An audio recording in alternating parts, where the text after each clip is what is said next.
the USA Industries Flange Weld Test Plug, otherwise known as the FTP. Before we get into the installation of the plug, we want to review from left to right all the different pieces of our plug. This is the vent cap that goes with the vent tube that goes completely through the entire shaft of the plug. Next is your compression nut. On the other side of the compression nut is the compression sleeve.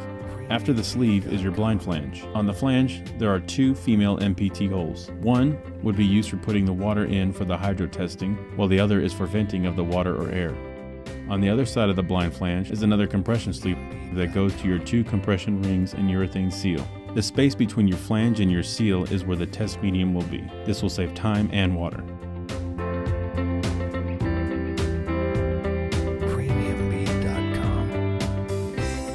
When installing the plug, you also want to have the female MPT holes straight up and down, 12 and 6 o'clock.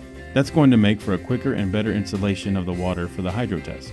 Next, you will put the bolts and nuts in order to bolt up the blind flange. When you install the plug, you want to make sure that you have a gasket there between your blind flange and the flange you just welded on.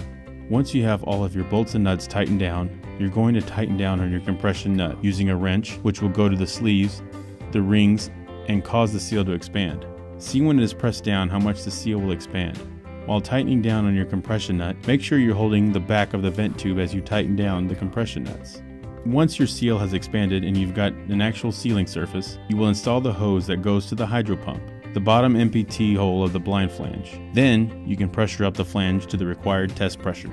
Once the water is through and perform the test, then bleed the pressure off at the hydro pump at the release valve. And when you've done that, remove the hydro pump and use the bleeder hole to get all the water or air out. The removal of the plug is pretty much the exact same thing in reverse.